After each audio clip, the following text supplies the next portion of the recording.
I know it.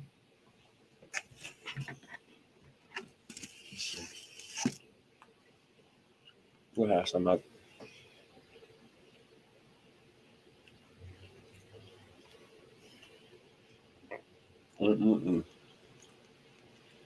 Yo, mic testing.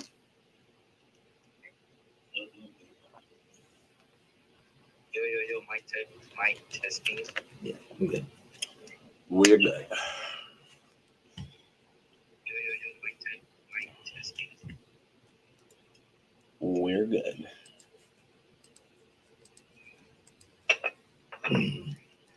We are good. Khan. Shalom.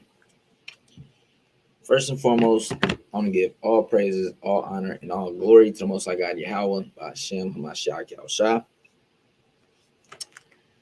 Like always, we love to open it up with some Proverbs. Today we're going to go into the law. We also going to answer questions. If anybody have any questions, you should be able to get through there and answer them. But I lost my Bible. I didn't lose it completely. I just don't know where it's at the moment. So my Proverbs will be coming out of the Apocrypha. Let me see. This is Sirach chapter 19, verse 24. Sirach chapter 19 and verse 24. It says, "He that hath small understanding and feareth God is better than one that hath much wisdom and transgresseth the law of the Most High." All right. So if you're a brother that or a sister that has small understanding, you're not that great when it comes to the breakdowns in Daniel. You're not that wise when it comes to the breakdowns in Zechariah. You're not really knowledgeable and studied in the book of Revelation. But you fear God and you keep his commandments to the best of your ability. You're better than a man or a woman that has all those other things. You're better than a man that can break down Revelations, the whole book. He can break down all the Revelations. He can go through all that of Zechariah. He can break down all the major prophets, Daniel, Ezekiel, Isaiah, Jeremiah. He can break down all that. He has the wisdom of all that. But he's a transgressor of the law. He's a sinner. He's an adulterer. He's a murderer. He's a covenant breaker. He's covetous. He's a Sabbath breaker. You, with your small understanding, is greater in the sight of the Most High God than a man with much understanding, yet transgresseth the law. A man with much wisdom, that wisdom was given unto him. It's nothing that he should be, boast of. But the fact that he transgressed the law, that means you transgress the Most High God. You're being disobedient. And disobedience is as the sin of witchcraft. That's what it's saying in 1 Samuel, I believe. That's on you. I'm going to get Sirach 28 and 17. It says, "The stroke of a whip maketh marks in the flesh, but the stroke of the tongue breaketh the bones." It's a worldly proverb that everybody has heard. If you haven't heard it, this is how it go. "Sticks and stones may break my bones, but words will never hurt me." That's the proverb in the world. They say sticks and stones, they can hurt me, but your words, they can never hurt me. That's the proverb in the world. But the proverb in the Bible says the exact opposite. It says, "The stroke of the whip maketh marks in the flesh." So yeah, the stroke of a whip, it does hurt you. You got to be foolish to not understand that. If you're getting hit with a whip, it hurts you. It put marks in the flesh. It says, "But the stroke of the tongue breaketh the bones." It's a lot of people that hurt me, but they didn't put their hands on me. You can hurt people easily by your mouth.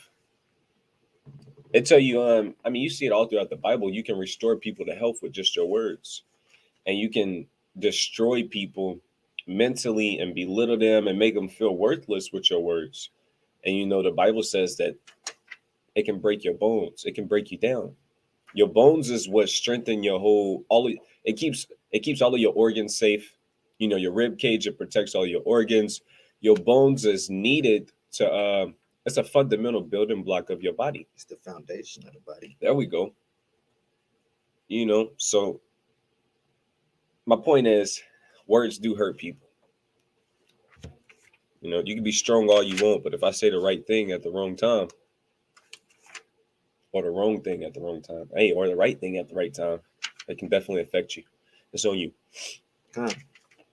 This is Sirach chapter 20 and verse 32. It says, necessary patience in seeking the Lord is better than he that leadeth his life without a guide. It's better to seek the Most High God with patience, long suffering, not so much in a rush, not so much wanting to get everything and understand everything at one point in time, and not actually digesting the scriptures, not actually digesting the walk, not actually understanding and seeing what the walk is for. It's better for you to just sit there and actually see what this walk is about. It's better for you to count the cost, like the scriptures say. It's better for you to actually see the meaning, go into the meanings. What's the meaning behind the law? You know, what do he set these laws up for? There's a reason. And actually understand it and kind of take your time with it. Take your time with the Bible. Don't take your time to follow the laws. You want to jump into that, but take your time when it comes to understanding the scriptures, when it comes to understanding the law, because that's essentially what seeking the Most High is, seeking the Lord. You want to seek the Lord, you got to get into the scriptures and find out what he's talking about. What does he require? What does he request? That's actually seeking the Most High God. But that's better than he that leadeth his life without a guide. Without a guide is you don't know where you're going. You don't know your path. You don't have a guide to lead you anywhere. You're just going. You know, you kind of got that free spirit, like people like to call it. Oh, well, brother, I'm a free spirit. You don't know where you're going. You don't know if you're going to damnation and destruction. You don't know if you're going to everlasting life. You don't know where you're going. I'm a free spirit. It's not how the scriptures work. That's not how life works. A lot of people that say that they're free spirits are homeless and bumites. So pay attention to that. So I'm gonna grab.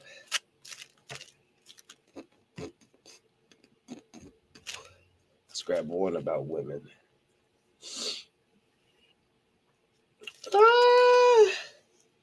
Let's grab Proverbs 11 and 22. Proverbs 11 and 22 says, as a jewel of gold in a swine's snout, so is a fair woman which is without discretion. So if you're not familiar with what the word swine means, it means pig. Literally, that's all it means. So it says, we know that a pig is a filthy animal, inside and out. It's just unclean. It doesn't make sense to put something so valuable and precious and rare on the snout of a pig. It doesn't make sense. The Lord compared putting something valuable on the pig's nose, giving the damn pig an ornament of gold, is compared to a woman who is without discretion. It's like, why the hell you even, it's like, it don't make no sense. That's what I'm saying. It don't go together. That's like putting, what's a food that don't go together? Dang, you put me on the spot. I know. Bananas and jelly. I okay, guess. All right, just anything random. Just random. It don't. Why you eating bananas with jelly? Somebody actually in the world probably do. Right. You gotta die. You got brothers putting rice, mixing it with milk. Do people do that? I don't know, bro. I don't know. People weird though. That might. Okay. You got octopus and you kind of mixing it with some ketchup and you eating it. That's nasty. You shouldn't even be eating that. So it's kind of like when you see a beautiful woman and you see her not having discretion, She don't got no home training. She loud and obnoxious. She always got to say something. And every time she say something, it's never, he said, I'm currently eating waffles and a burger. Jake. Khan, all praises, man. We're going to have a good Sabbath. It's like the same when you see a beautiful woman, like a beautiful woman, but she just got a nasty spirit. The Lord compared that woman to a damn nasty pig, but kind of dressed up with a gold ornament in her nose. You don't want to deal with no woman who pretty on the outside, but nasty on the inside. It's on you. God. Oh, Slovakia. Finna get started. I got one more precept, and we're going to get started into the laws. Like the brother said, it should be a good class today. Is Ecclesiastes chapter 10 in verse 18. By much slothfulness, the building decayeth, and through idleness of the hands, the house droppeth through. Now, in layman's terms, all this is saying you're gonna plummet. You're gonna fall and become nothing if you are idle in this truth. I can break down all the allegorical stuff that is going on in here. You're the building, you're the house, you're the great tall, tower, whatever you want to call yourself.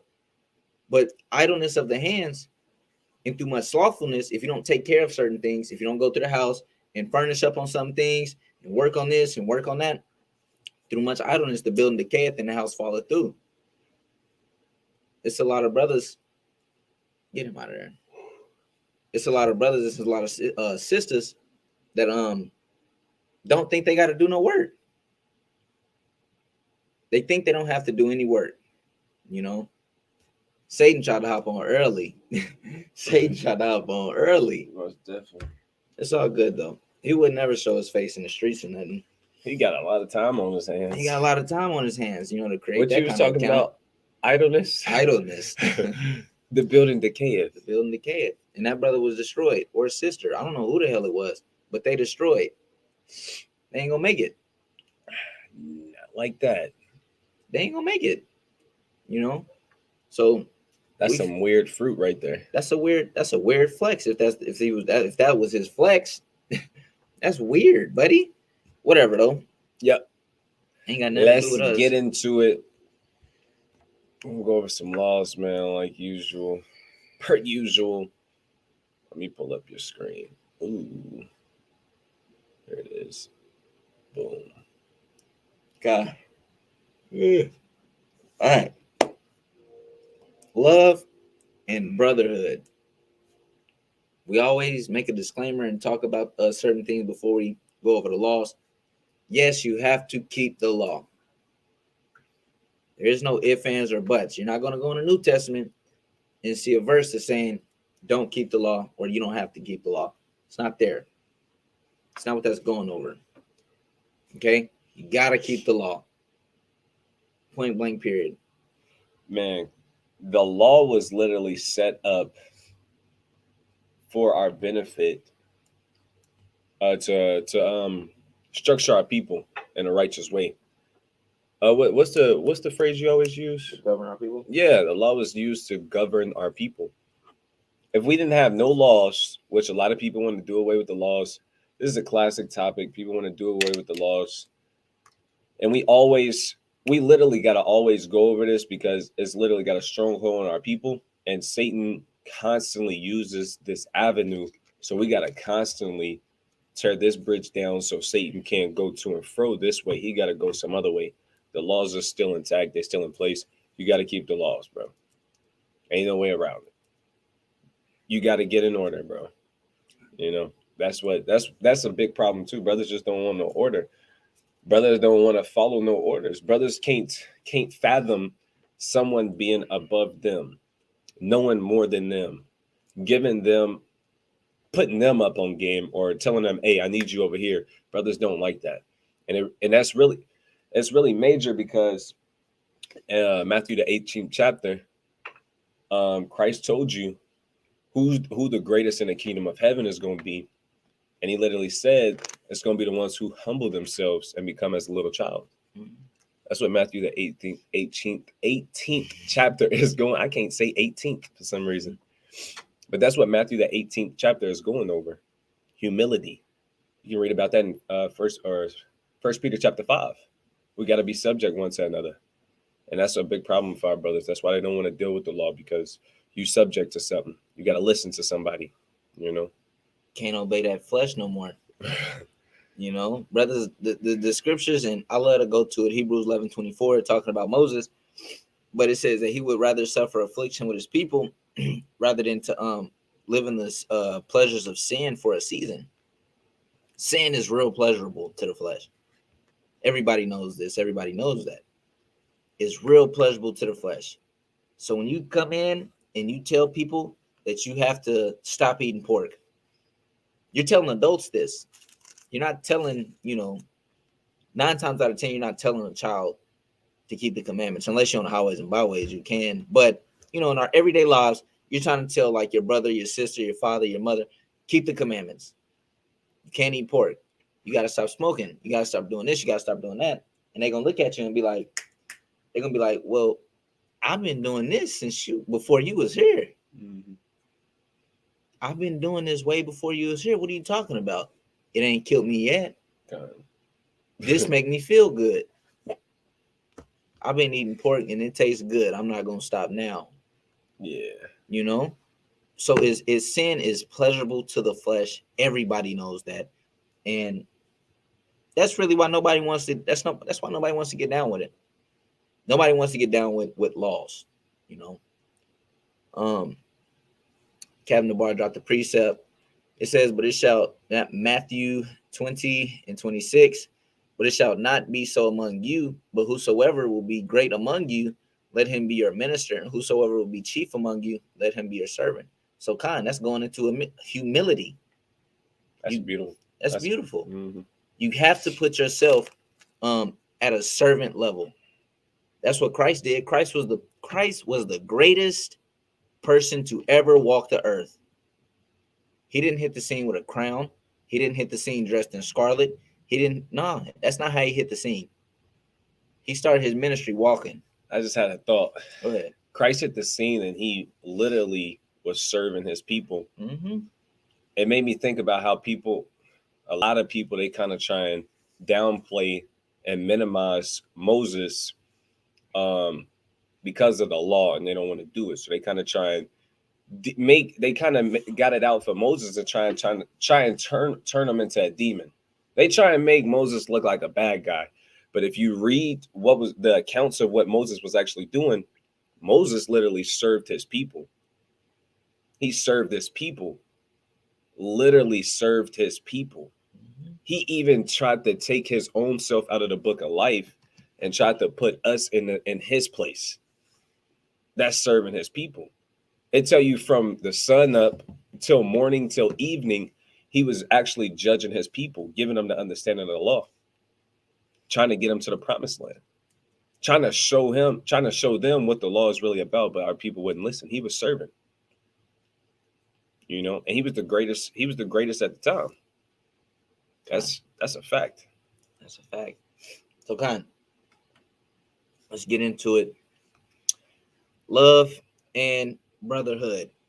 Don't let anybody tell you that love is not in the law. Somebody came up to me, I believe it was a pastor, and told me you cannot find love in the law. He sat there and said that with a straight face. You will not find love in the law. I don't remember this. I don't remember, but I don't think you was. That's bad Bible. I was like, are you sure? Do you really want to say that? It's kind of like, yeah. I'm like, all right. Well, let's grab it. So go Leviticus 19. Wow. You might as well. Huh? Yeah. I'm chill. It says to love all human beings who are of the covenant. That's actually kind of fire. That's a good one. That's a good one. That's a good one right there. Esau doing his thing with that. Right. That's not what the verse say, but technically that's kind of what the verse say. You know what I'm saying? Right. So let's get into it. Leviticus 19:18. Thou shalt not avenge nor bear any grudge against the children of thy people, but thou shalt love thy neighbor as thyself. I am the Lord. So you get it right here. We shall love our neighbor as ourselves. If you want to get context to see who your neighbor is, look at verse 17. Mm-hmm. Thou shalt not hate thy brother in thine heart. Thou shalt in any wise rebuke thy neighbor and not suffer sin upon him. So your neighbor is not everybody. It's not everybody in the world. It's not your physical neighbor that you go outside and you kind of see him bringing in groceries every now and then. You kind of wave at him. That's not what your neighbor is. It's not them Karen. You know what I'm saying? Your neighbor is your brother. But they kind of right on that one. To love all human beings who are a part of the covenant. Who are those that are part of the covenant? The Israelites. I believe it even mentions it in Hebrews that it says that he came to redeem those that were under the covenant. Let me see if I can find that real quick. What you trying to find? To redeem those that were under the covenant. Okay, I got 2 precepts on the pull. This is Psalms chapter 50 and verse 6 or verse 5. It says, gather my saints together unto me, those that have made a covenant with me by sacrifice. So we got to find out who made a covenant with the Most High God by sacrifice. When you go to Exodus chapter 24 and verse, let's see. I'm going to start at verse 4. It says, and Moses wrote all the words of the Lord and rose up early in the morning and builded an altar. It says, and builded an altar under the hill and the 12 pillars according to the 12 tribes of Israel. And he said, young men of the children of Israel, which offer burnt offerings. So these are the ones that it's talking about in Psalms. It says that has something to do with an offering, and that's a part of the covenant. It says, and he sent young men of the children of Israel, which offered burnt offerings and sacrificed peace offerings and of oxen unto the Lord. We're getting close to the point. Just bear with me. Verse 6 says, and Moses took half of the blood and put it in basins, and half of the blood he sprinkled on the altar. Here's the point, verse 7. So I'm at Exodus 24 and 7 to show you who is a part of this covenant. It says, and he took the book of the covenant and read it in the audience of all the people. And they said, all that the Lord have commanded, it says, all that the Lord have said, we will do and be obedient. Right? It says, and Moses took the blood and sprinkled it upon the people and said, behold, the blood of the covenant which the Lord made with you concerning all these words. And obviously, when you read it in context, it's clearly talking about the Israelites. It even mentioned it. So that's a quick series of precepts you can go to. Psalms 50 and 6, Exodus 24 and 7. It's on you. The thing I was quoting, this ain't it, but this is it basically. Galatians 4 and I'm gonna start at 5. I'm gonna start at 4. It says, but when the fullness of time was come, God sent forth his son, made of a woman, made under the law, to redeem them that were under the law, that we might receive the adoptions of sons. So if you know anything about the people that were under the law, it was Jacob, Israel, right. The 12 tribes. Let me throw one more precept on that. Simple and plain. The water cap in the bar. Plain. This is a classic precept. If I can get to it. Psalms 147 and 19. It says, he showeth his word unto Jacob, his statutes and his judgments unto Israel. He have not dealt so with any nation. And as for his judgments, they have not known them. Praise ye the Lord. So this is just a precept to back up what Aharon said. The ones who were under the law was Jacob and his 12 sons. The next law, not to stand by idly when a human life is in danger. Leviticus 19:16. Thou shalt not go up and down as a terror among thy people, neither shalt thou stand against the blood of thy neighbor. I am the Lord. What is an example of this? Ooh.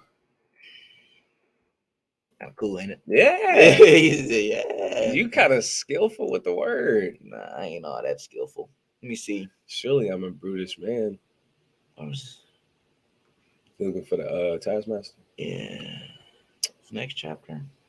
I feel like it's in chapter 1. Let me see if I can help. Let's see. Because Moses is getting 12? 12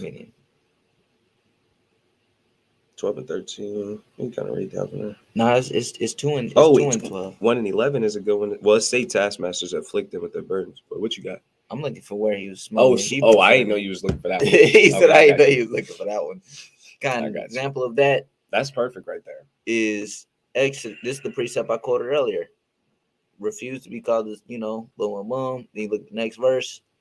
Rather than enjoy the pleasures of sin for a season. Perfect. Exodus 2:12. And it came to pass in those days, when Moses was grown, that he went out unto his brethren and looked on their burdens.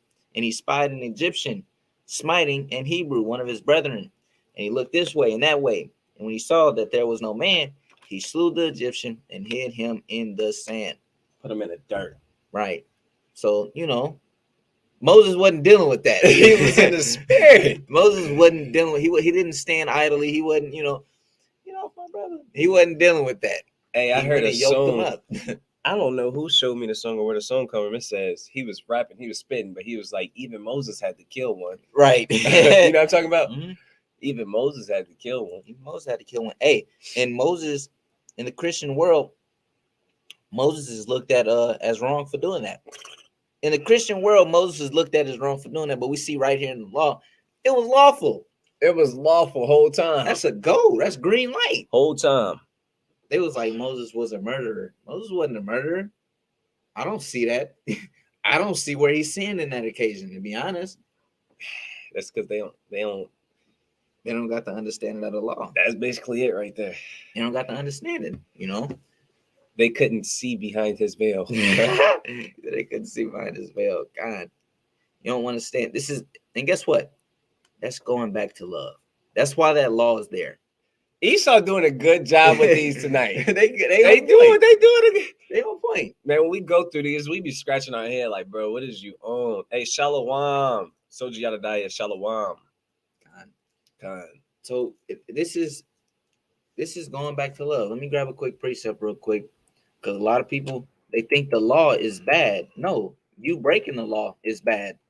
That's the point. That's literally it. That's the point. It's literally nothing else. The law is perfect. It was here for a reason. If someone is to murder, and guess what? They are to be put to death. If you don't want to be put to death, don't murder. Don't sleep with your neighbor's wife. It's not the law that's bad. Don't sleep with your wife's mother. Right. Don't be weird. Right. Simple and plain. The law tells you how to not be weird. All right. Quick precept. Romans 13:9. I'm going to start at 8. Owe no man anything but to love one another, for he that loveth another hath fulfilled the law. What does he mean? He that loveth one another hath fulfilled the law. Verse 9. For this, thou shalt not commit adultery. That's love. That's love. That's loving your neighbor. That's me loving my brother. Not sleeping with his wife. He wouldn't want that. I wouldn't want that. That's what Matthew 7, I believe 7:12 says. This is the law and the prophets. Treat others as you would like to be treated. Matthew 7:12. God, roughly paraphrasing, but it say that basically. Thou shalt not steal. That's love. That's me loving my neighbor. That's me not taking his possessions. That would be showing that I hate my neighbor if I take his possessions. In all reality. Thou shalt not bear false witness. We seen an account about that a while ago with Susanna. A false witness almost got her put to death. That's not love. That is not love. That whole scenario was off. That was off. It was wicked. From the beginning. That was hate. They creeping in the garden behind bushes and trees, and they pop out on her. And do some weird stuff. Old men. You got old men, elders. Old geezers, man. Elders. He said old geezers. Old geezers. It says, thou shalt not covet. I shouldn't covet another. I always like to use this example because this one is or was prevalent. A man coveting another man's shoes. Next thing you know, that man is dead and his shoes is missing. Jake used to steal Jordans. Jake used to rob, kill, steal, and do everything for the Jordans. Now it's Yeezys. Now it's Yeezys. Now it's the Yeezys. But it all started from that covetous spirit. Now it's the red bottoms. Yeah. The Dior's. And covet can go into a lot of things. Covet is going into desire. That's going into lust. Those old men were coveting. They were coveting their neighbor's wife. All that way around was just wicked. And guess what? It's not love. That's all I know. This is what the law is about. The law is about love. He got to teach us how to love our people.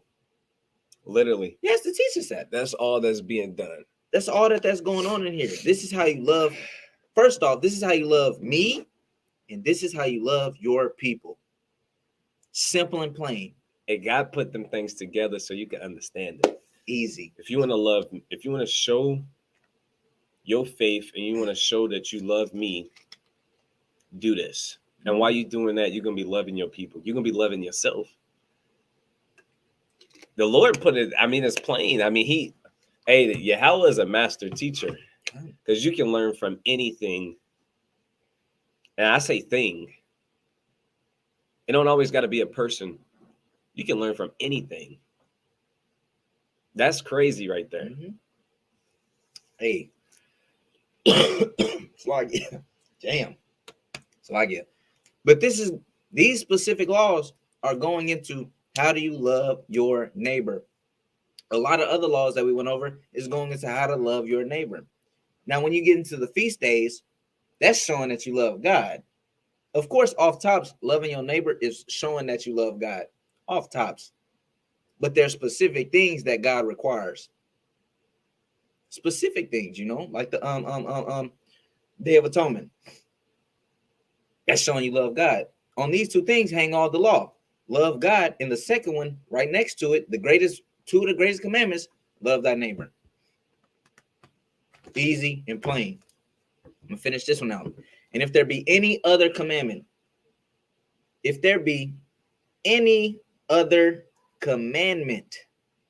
it is briefly comprehended in this saying, thou shalt love thy neighbor as thyself. Now Christians take this and they run straight the hell out the door with this. Well, look, brother, it's the golden rule. All I got to do is love my neighbor, and all I got to do is just tell them I love them. And we good. Brothers turn into weirdos like that. I seen it with my own eyes. Brothers got a misconception of love and the wrong idea of love. And 9 times out of I could push it up to 10, really. 10 times out of 10, the reason why you don't know how to love your people is because of Christianity. And you're like, yeah, I love you, bro. Peace and blessings. People do not really love their people, bro. No, sir. In word and deed. Let me grab that. In word and deed. I'm going to grab Ezekiel. It's in the 30s. Bear with me. This is definitely a precept I should have in the bag. 31? 33? Let's see. Ezekiel 33 and 31. Shalom, Uriah. Shalom, sanctify God in your heart. Shalom, Tazim D. I'm pretty sure we shalom earlier, but shalom again. God. Shalom, Renea A. Lord will not pronounce that right. Shalom, Kazak. God. That's the brother I was talking to earlier. Kazak. Shalom, King. All right, so Ezekiel 33 and 31, it says, and they come unto thee as the people cometh, and they sit before thee as my people, and they hear thy words, but they will not do them. For with their mouth they show much love. I love you. You my dog. You my boy, man. They kind of go in and give you a hug, and they dagger you in the back. I love you, bro. I would never do that. And then they sleep with your wife. That's what's going on in the Christian church. That's the crazy part that's going on in the Christian church. That's what's going on in Israel. Right. The harsh truth. You got the deacon sleeping with the bishop wife. Everybody not in the truth, bro. We got to go back to Israel. Oh, what is it? Hebrew 101. Prove a friend. Because brothers is really weirdos.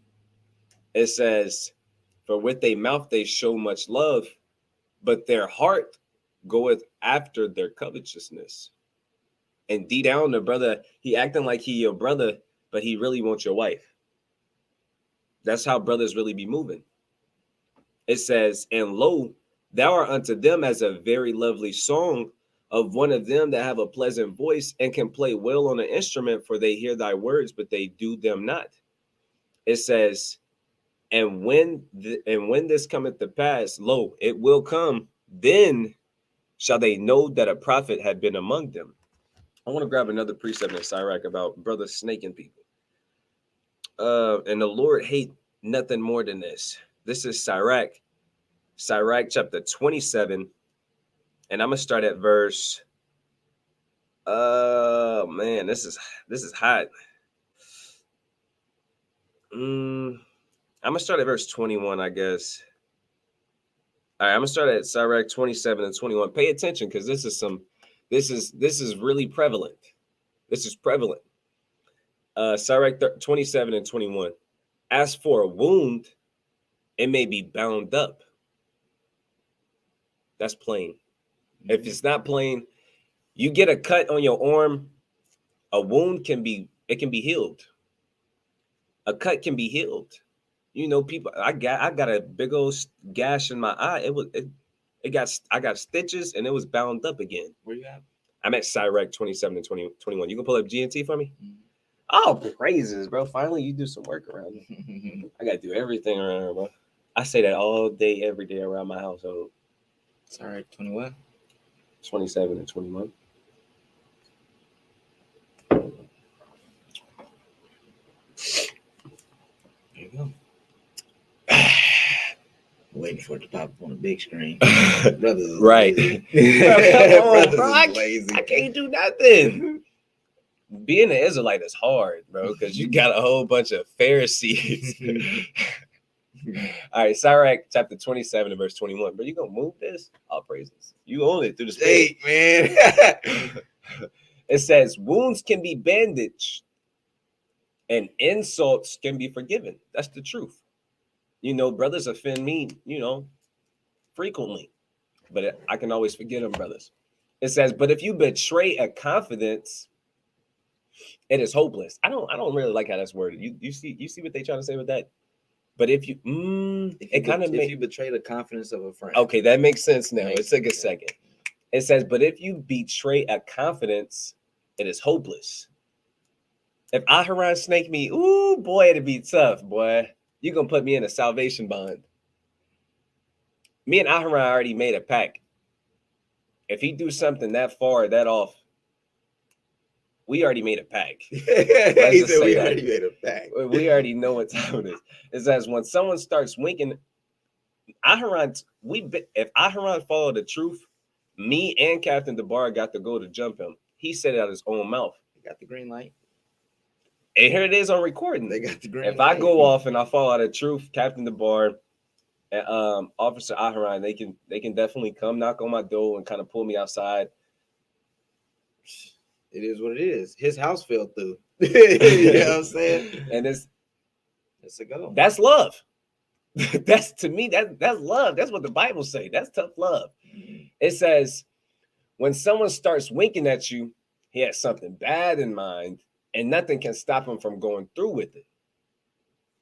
It says when he's with you, his talk is so nice. He compliments you on every word you say. But behind your back is a different story. He will take what you have said and turn it against you. And I know brothers like this. Face to face, you're like, dang, Shalom, bro. You know, you waxing mighty in the truth, man. I seen your last video, bro. I'm listening. You know, I'm listening, bro. You know, you waxing mighty, bro. You know, you growing in wisdom, the Lord dealing with you. But you hear another story about him and what he said, and it's way different. It's like, dang, bro, you know, what's going on with you? It says, there is nothing in the world that I hate as much as a person like that. So the Lord said he hate a snake. There's nothing else out there in the world that he hates more than a snake. That old dirty serpent. There's nothing more that he hates. There's nothing out there. That's what the scriptures say. It says, the Lord hates him too. The Lord hates him, bro. It says, there's nothing in the world that I hate as much as a person like that. And the Lord hates him too. Hey, that's literally what I wanted to grab right there. Right. That's plain. That's plain. And that's what we're going through. We're talking about love. You know, quick scripture, 1 John 3:18. My little children, let us not love in word, neither in tongue, but in deed and truth. We don't love in word. Just because you see me and you say you love me, that don't mean I believe it. You can't just hit me in my face and be like, shit, bro, I really love you though. What? What do you mean? Where was that act of love? I didn't see an act of love. I seen an act of hatred. I seen an act of anger. I didn't see an act of love though. I don't get it. You know? But people in the world don't understand what love is. You ask them what is love? Well, love is this feeling and emotion that you get, and it's kind of overwhelming. When you What? find the right one, then you'll understand. If you don't get your ugly ass out of here. Hey, if people always talking about, I just got to find the right one. I feel it to an extent. I feel it. I get the thought of it, but I get it. You kind of come in the truth. You being born again. You like, man, I'm not trying to jump in there with no random girl. I don't even know her. I got to prove her. I got to find the right one. Boom. That's plain. That's discretion. That's wisdom. That's understanding. That's knowledge. That's wisdom. That's all of that. But you in the world, and you really got a nigga who you call for, when you want Whataburger. You got a guy who you call when your car kind of start making a new noise. You got a guy you call when your washer start, it stopped working. And then you got a guy you lay down with. No, you got two of them. Let's just be honest, because they really out there. And you talking about, I'm not ready for marriage just yet. I got to find the right one. I got to find the right one to give my love to. I actually heard a girl say that. And she's sleeping with a few guys. Talking about I have to find the right one to give my Shawty.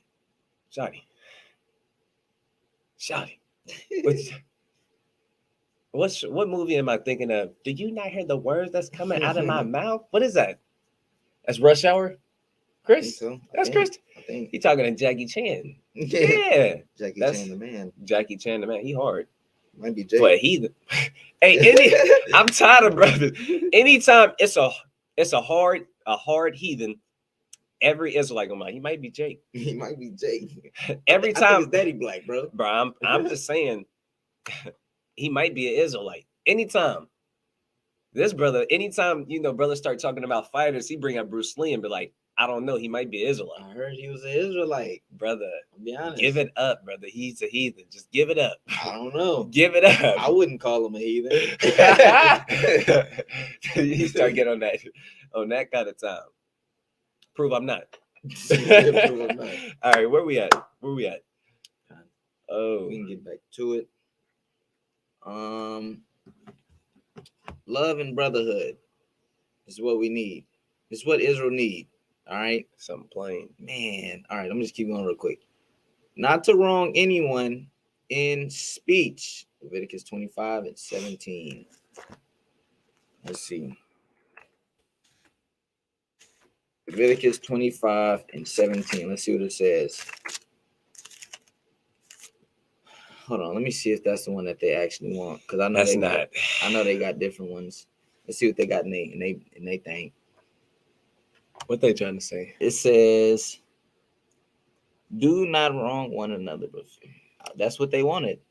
All right. Well, ye shall not therefore oppress one another, but thou shalt fear the Lord thy God. This is going into love. This is a good precept. I just don't like how they worded it. I don't know. Because I'm looking for a precept to say that. Yeah. I don't think that's it. That's not the law they're looking for. That's not the law they're looking for. It says not to carry tales. Leviticus 19 and 16. Let's see what Leviticus 19, 16 That's more accurate. Right. Leviticus chapter 19, verse 16. Thou shalt not go up and down as a talebearer among thy people. Neither shalt thou stand against the blood of thy neighbor. I am the Lord. You should go into that on the blue letter too. The talebearer? Yeah. Talebearer. People might not know what that means. I think that's what I want. Slanderer, talebearer, informer. That nigga informant.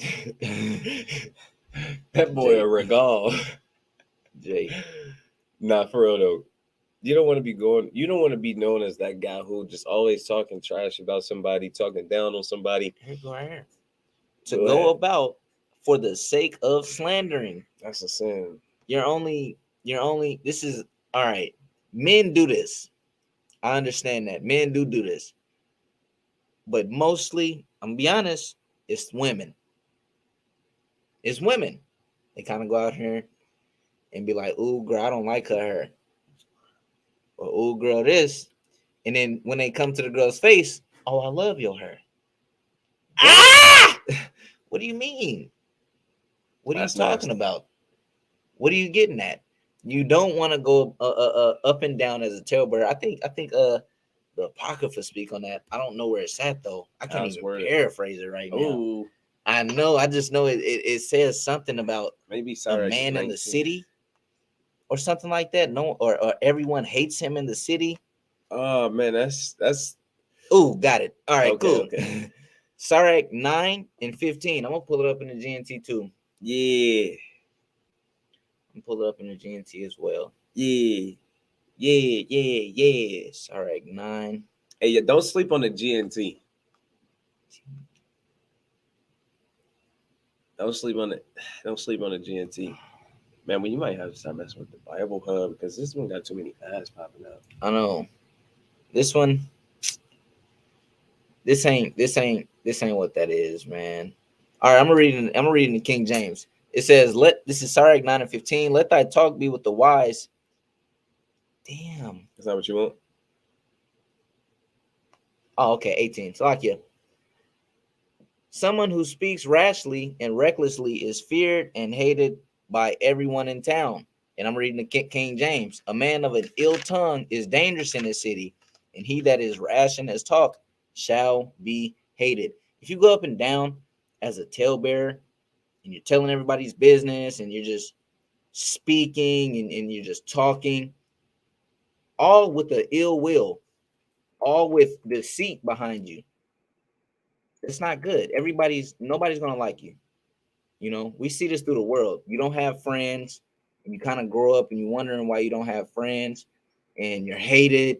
It's because you always reveal secrets. And that's what this is going to go into. Proverbs 11 and 13. Mm-hmm. A talebearer revealeth secrets, but he that is faithful, he that is of a faithful spirit concealeth the matter. A talebearer is going to go and tell the secrets. If Mahar tell me a secret that he's scared of balloons, which I don't think that's the actual fear he has. If you do, everybody know it now. You screwed. You know what I'm saying? Done for it, bro. You're done for it. If Mahar has a fear of balloons and he tells me that, I'm supposed to conceal that.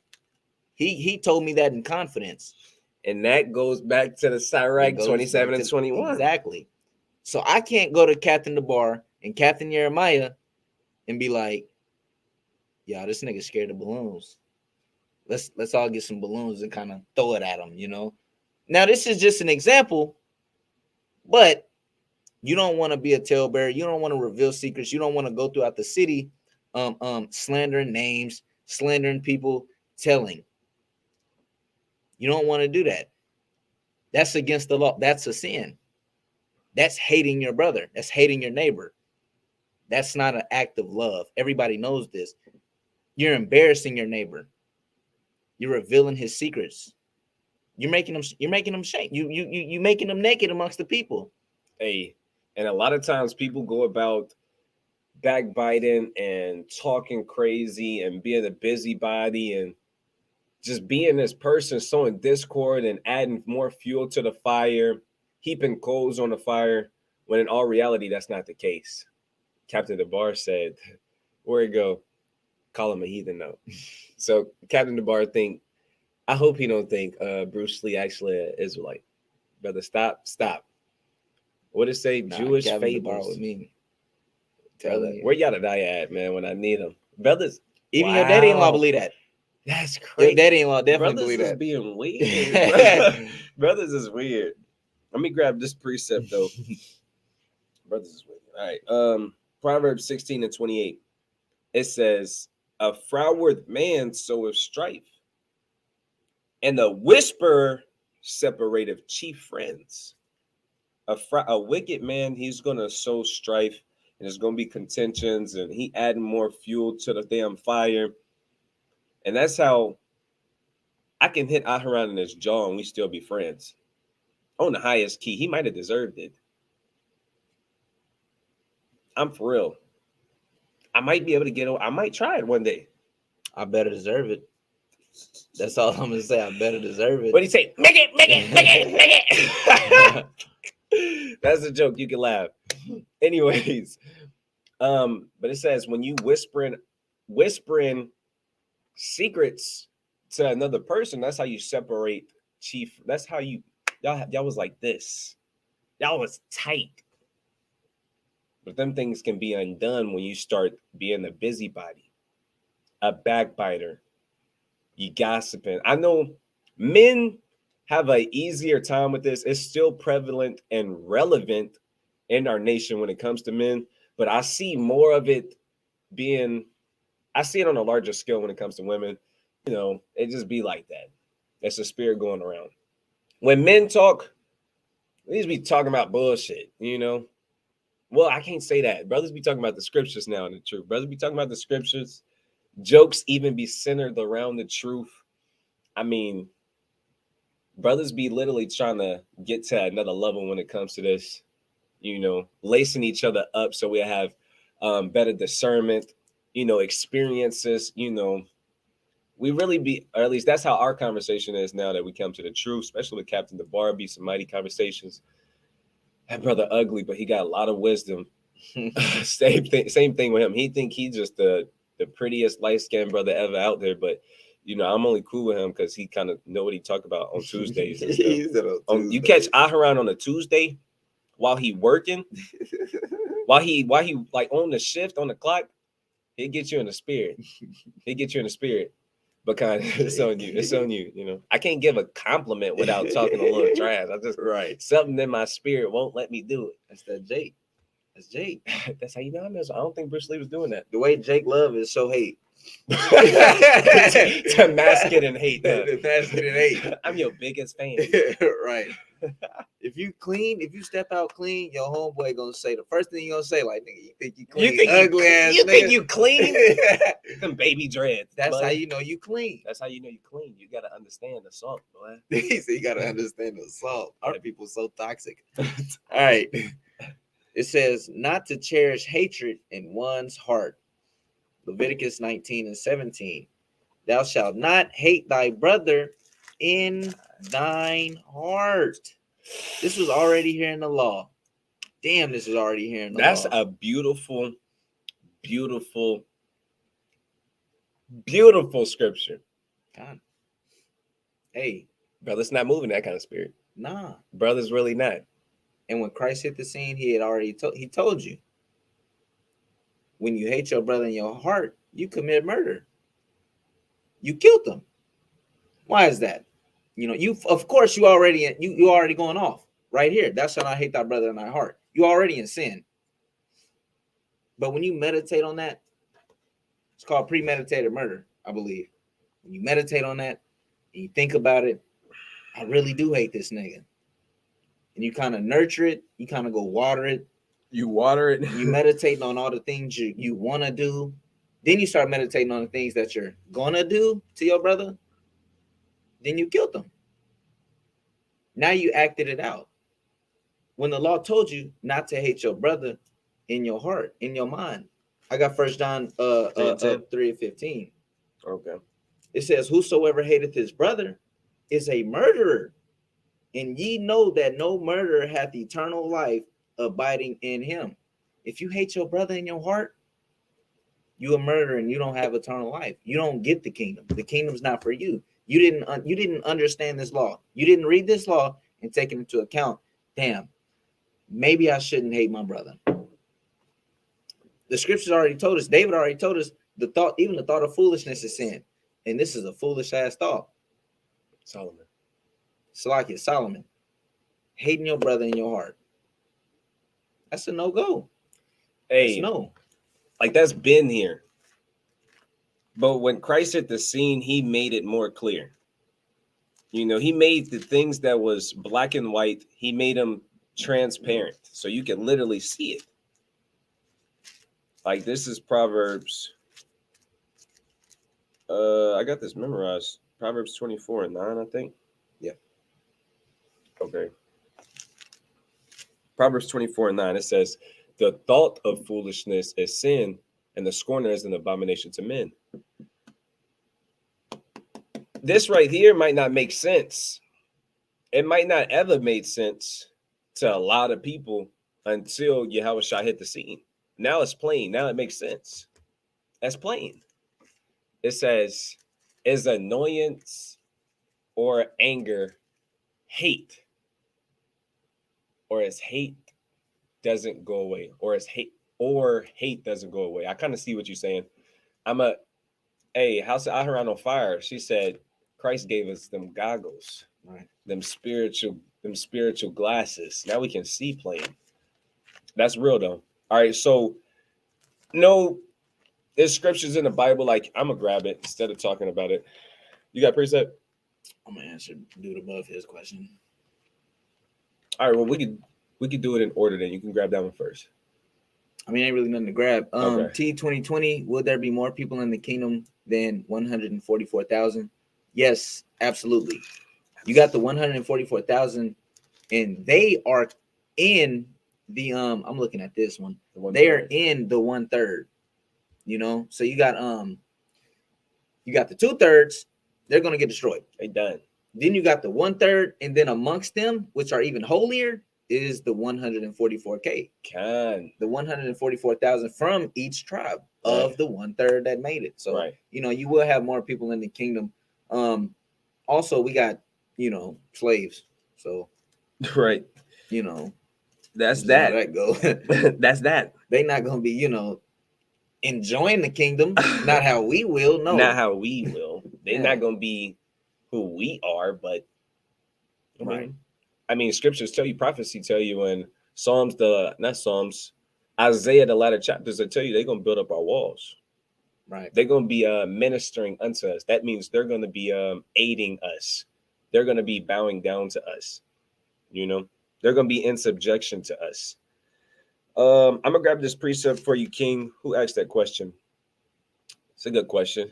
It says, sanctify God in your heart, said, is annoyance or anger hate? I would not consider that hate. I get mad at Aharon. I've been mad at Captain the Bar. I've been upset or annoyed with my wife. I've been annoyed or upset with myself. I'm gonna grab this precept though. This is Ephesians chapter 4 and verse 26. It says, be ye angry and sin not. Let not the sun go down upon your wrath. But the thing with being angry, it can be it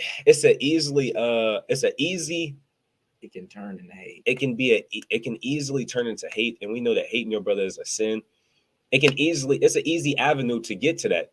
That's why this scripture is here, because it's like them goggles. You can see it plain. You can be angry. The Lord angry. He said Yahushua angry. He said gonna come back with rebuke, a whirlwind with flames of fire. He said the slaying of the Lord gonna be many. The Lord is a jealous God. Like, we got these different emotions, but with discretion, with these laws, statutes, and commandment, when we have this standard for our people, when we have this system set up to govern our people, it keeps us from going into sin. So the point is, you can be angry, but don't let your anger turn into a grudge. Because if you're holding a grudge against your brother, that's sin. You can be angry, but don't let your grudge turn into something more. Don't let your anger turn into hate. Don't let it turn into that. That's really the understanding I can give on it right now. And it says, don't let the sun go down upon your wrath. So at the end of this is how you know things is kind of going too far and you kind of going off. This happened at 12. At noon, when a brother did something and it annoyed you and you upset, you need to make amends and express those feelings and dialogue with that brother and fix it before the sun go down. And that's something I try and hold myself to. That's something I try and hold my wife to. that's something through the spirit you really got to work on. Like that's a muscle you got to strengthen, because sometimes you're not ready to deal with it yet. But it's that prevalent. You don't want to let this, because if you don't deal with it and you keep entertaining that anger, it's going to turn into something bigger. It's going to turn into a grudge. It's going to turn into hatred. It's going to turn into murder. That's plain. Lord willing, that's plain. It should be plain. If it's not, ask a more detailed question. But I think we got that one. T2020. Thank you, wise kings. Lastly, will we literally hear the sound of the trumpets, or is it spiritual or symbolic? It's definitely spiritual. You think it's spiritual? It's Head definitely ass. spiritual. You can go read about it. Actually, you can read about it in Revelation about how the sound of the trumpet is going to have these certain things go off. Yeah, the sound of the trumpet is literally the prophecies taking place. That's why when you go into Revelation chapter 6, it talks about these trumpets being blown, and right after the trumpets be blown, it talks about the actual the prophecies that is going into, But I'm not deep like that, so I'm not going to take you to Revelation 6 and dive deep in it. Captain DeBar is the man for that. He be in Revelations all day. Because Zach say both. Well, that's it. You can say that, but then I would ask you, what seal are we in, and who heard those trumpets? And if you say if we in any of the seals, any of them things took place, then you would have to. Why nobody heard them trumpets? But I can see why you would think both, though. Are we saying like an actual, like you would hear like a trumpet? Yeah, you actually hear it. Yeah. Hey, if you hear it, cool. I don't know. I'm saying that it's definitely spiritual. But if you hear it, I don't know. I don't know. I'm not that deep. I be in Proverbs. Yeah, I don't know. I can't say I heard it. I can see. This is where my mind go when I hear let's go to a classic, because I can efficiently break this down and we can kind of get into it, because we know that we have physical things going on and we have spiritual things going on. I'll go to a classic verse. Yeah, that's plain. And I'll kind of deal with this. This is Isaiah 58:1. It says, "Cry aloud, spare not, lift up thy voice like a trumpet, and show my people their transgression, and the house of Jacob their sins." So we literally are commanded to go out to the highways and byways. He said, "I be in Proverbs." I be in Proverbs. I'm not deep. But anyways, he tell you in Isaiah 58, Yahweh already told us to go to the highways and byways, as many as you see, bid them to the marriage, bring them into this fold. That's plain. We're supposed to teach our people. Now, when we go out there, we do blow shofars, but he literally said, "Cry aloud, teach my people, show them your sins, but you got to be strong and mighty, just how a trumpet is." So this is kind of like the first precept that popped in my mind that I could actually give that. So the Lord, when it comes to prophecies, that's all I know. I'm gonna say this. Let me slow down so I can be plain. Revelation, just like Genesis, the first few chapters, you can't be a Bible literist. You can't take everything literal. You just can't. The only ones who are going to understand the things that are in the Bible are the ones that's literally studying the Bible, who is meant for. When the Lord makes things happen on earth, he gives similitudes. He do things in his own way. When has he ever made a whole trumpet and the whole earth hears it, and then the prophecy takes place? No, the prophecy taking place is the trumpet. I think that's our stance on it. I think that was a decent question, though, because, brothers can argue that. But like I said, I wish Captain DeBar was in here. We might have to drop the link, because he'd be on y'all head. Right. He'd be on y'all bumper. Where we at? Next question. Anthony? No. Sanctify. All right, let's see. All right. He said, where are we at? Oops, again. He said, "Are ear piercings, invasive surgeries, and needles permissible or violating the Levitical law of not making a print on you, because when you do these things, you get scars. So I know for a fact, ear piercings are not against the law. I got the precept right here. This is not Ezekiel. This is Exodus chapter 35 and verse 22. This was going on in the wilderness, and they came, both men and women, as many as were willing hearted, and brought bracelets and earrings and rings and tablets, all jewels of gold, and every man that offered an offering of gold unto the Lord. So you can see plethora of scriptures basically where Israel has got earrings. I believe Captain showed us one time where they got nose piercings. Yeah, that's so on and so forth. If you go to Isaiah chapter 3, it gives you a list of the things that the Lord is going to take away from our women, not because it was wicked to have it, but because they are prideful, and he's going to make them, he's going to bring them low from off that high horse because they being prideful. So like, I was reading a comment. Another series or a chapter I will go to. You got Isaiah chapter 3. He just went to Exodus. That's a beautiful account. You got Ezekiel chapter 16. It goes into the things that the Lord gave to us. He actually gave us those things.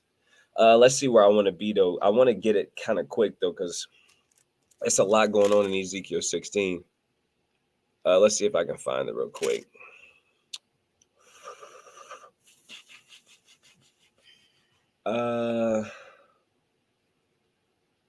It's a lot again.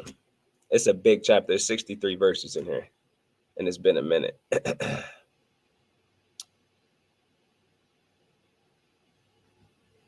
Jeez. Maybe I'm too late. I gotta go back a little bit. Okay. It says, let's see. I'm kind of in the right area. Let me see where I want to start. All right, this is Ezekiel 16 and verse 9. It says, I'm gonna get to the point. Verse 11. It says, I decked thee also with ornaments, and I put bracelets upon thy hands, and the chain on thy neck, and I put a jewel on thy forehead, and earrings in thy ear, and a beautiful crown upon thy head. That was decked with gold and silver, so forth and so on. The point I bring at the scriptures to show you that I know for sure chains, earrings, bracelets. Sometimes you see women wearing a little jewelry on their forehead. I know things of that nature is lawful according to Leviticus. Invasive surgeries, that's kind of getting I can't vouch for that at all. Our people didn't get down with certain things like that. Our people, we were a healthy people. Most definitely. And for us to be healthy, we would have to live a healthy lifestyle. I don't know any record of surgeries. We dealt with herbs and things of that nature. I know a couple of brothers back in the scriptures that got stabbed by a sword and died later on because we didn't do surgery. We didn't get down with that. So I wouldn't get down with this Esau stuff. I'm not gonna lie. I wouldn't agree with it or vouch for it. And you talking about, I think the brother said donating organs. I don't know about that. Nah, I don't see that. Donating organs. Sanctify God in your hearts. I don't know about that. What about organ donating? I don't know. Nah. From what I know, when you go back, let's go to Sirach 38. Sirach 38. You can go anytime somebody died, you can go to it in the scriptures and see that they died and they was buried with their fathers. I know a lot of people thinking about cremation. That's off. None of our forefathers was getting cremated willingly. That's not our custom, right? I'm gonna grab a few precepts. I'll make them quick though. I'll get Genesis, the last chapter. Genesis 50. I'm gonna read verse 1. I'm gonna read verse 2. Genesis 50 and 2. And Joseph commanded his servants. So you got Joseph. It says, and Joseph commanded his servants, the physicians, to embalm his father. When it goes into embalm, it goes into preserving you would use, I know you got a lot of different kind of preservatives. I know I get into that later, but I know you got different preservatives. You got different spices. You can use cinnamon. I know our people was skilled when it comes to herbs and using these different things that the Most High gave us to preserve our bodies. So I know that them organs was not taken out. You know, it's even accounts where brother's body got cut up. I'm just keep to the point. It says the physicians to embalm his father, and the physicians embalmed Israel. So the physicians embalmed Jacob, literally got his body right, the necessary preservatives, and then went to bury him. This is Genesis 50, the last verse, verse 26. It says, so Joseph died being 110 years old. So now Joseph died. It says, and they embalmed him, and he was put in a coffin in Egypt. So even Joseph was embalmed. When you go through the account of Kings, when you go through when you go through these different accounts, you see that our forefathers was always buried. You don't ever see nothing about organ donating is a new thing, bro. That's a new thing people be getting into. That's because Esau want to live he want to live forever. You know, me and Aharon and Captain Abar, we always crack this joke whenever we teaching on the highways and byways. We'll see a nasty Edomite, and he barely making it. We're like, that brother on his third heart. That's something Esau into. When it's time to die, it's time to die. Because we know that death is not the end. This is Sirach chapter 38 and verse 16. It says, my son, let tears fall down over the dead and begin to lament as if thou hadst suffered great harm thyself. This is the point.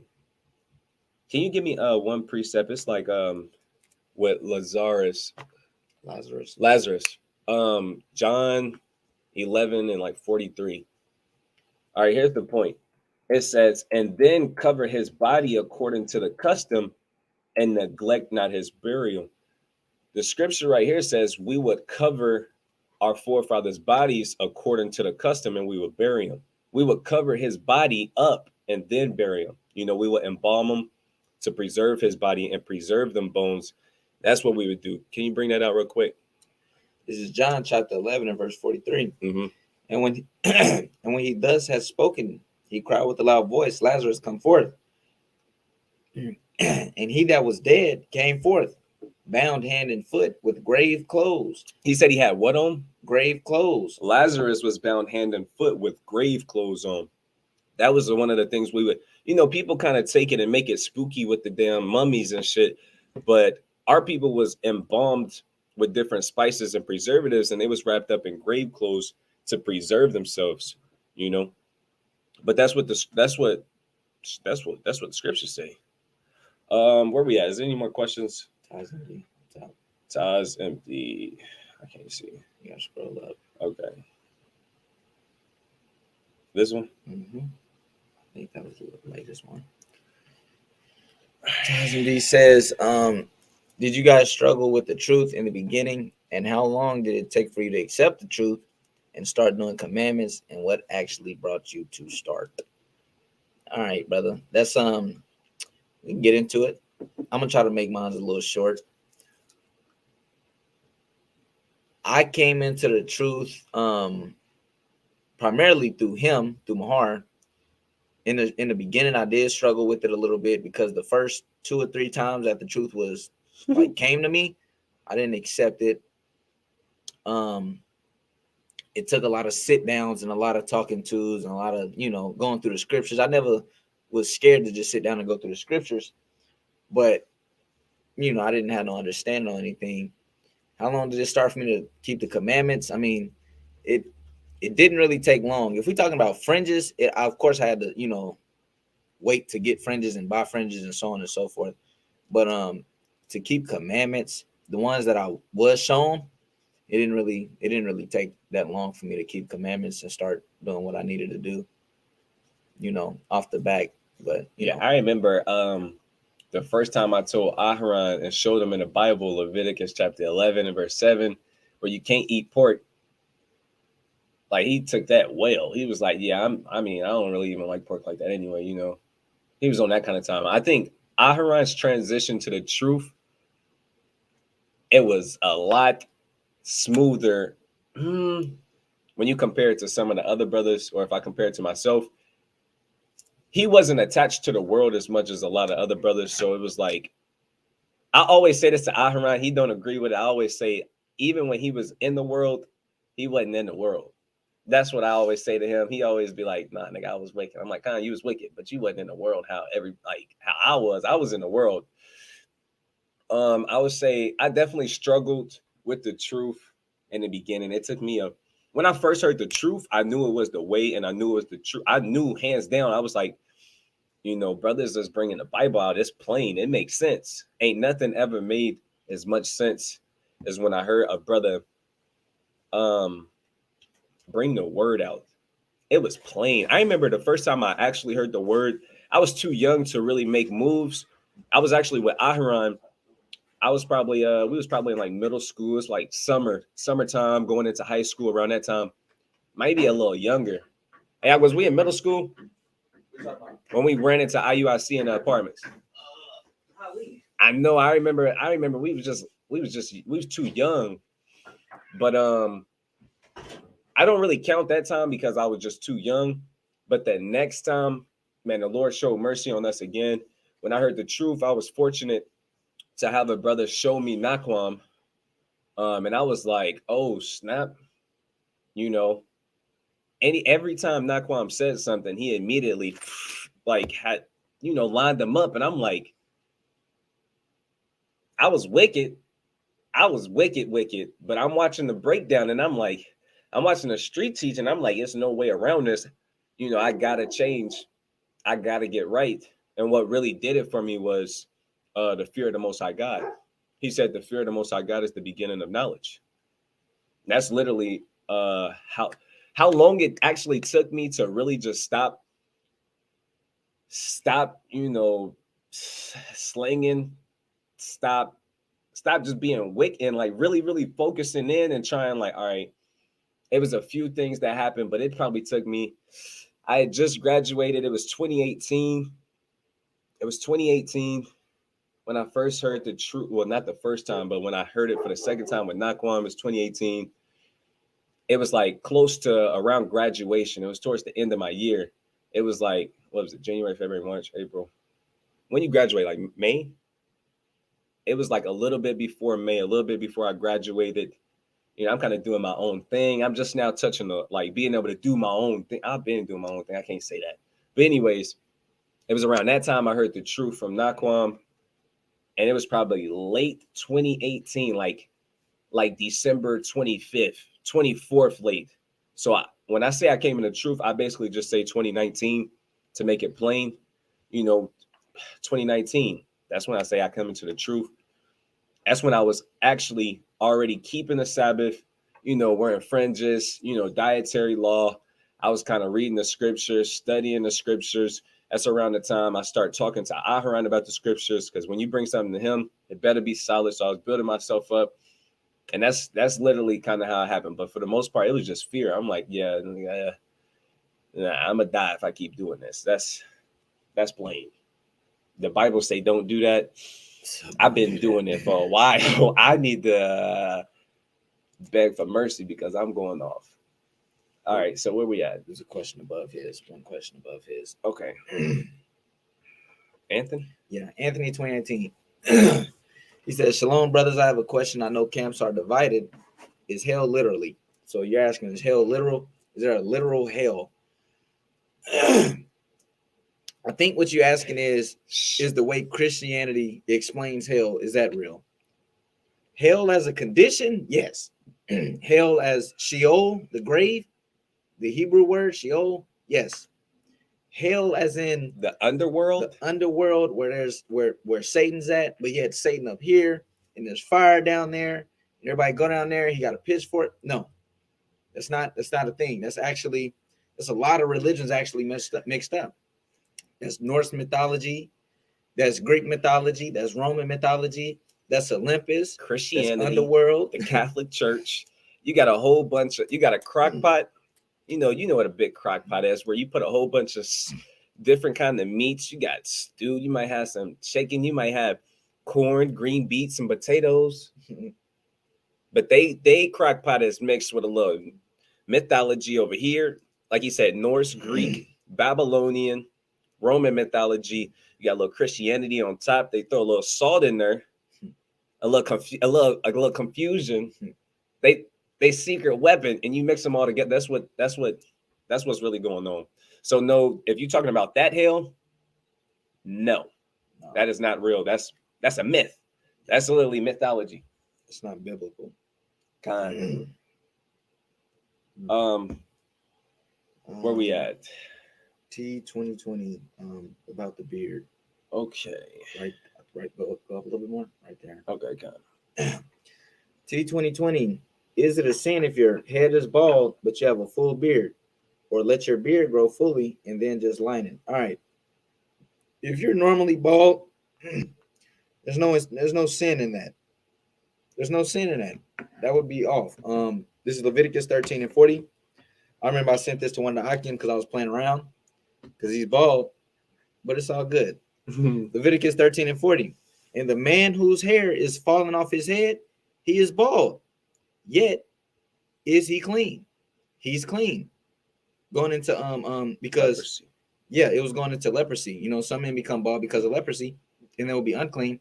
But if your hair falls off normally through just natural genetics, you're clean, you're good. Now, can you grow your beard and line it up and trim it up and do all this and do all that? I've heard multiple things. I've heard multiple. What I was taught was you just can't go into your line. You don't want to dig in there. You don't want to get the freshest line up and you kind of cut the rest of the scraggles out. You kind of dig in there all the way. And now your line ain't even your line no more. Right. Hey, I know like early 2000s. Look, I'm not as fortunate as brothers. You know, people be getting on my head. But you know, if you got a full beard and you shave it all down and you just got the damn, what they call it? The chin strap. You got the damn chin strap, bro. Stop. That's all. Stop. Quit that. Give it up. Give it up. But I mean, if you want to kind of you know, you got some stragglers and you want to knead it up just a little bit, you know, do your thing. Taz MD said, is a low cut buzz cut okay, not shaving but no guard. Like if you just want to trim it down, that's lawful. You know, if you don't want such a big beard, you just want to, you know, cut it down. You ain't going into your skin. You ain't the blade not touching your skin.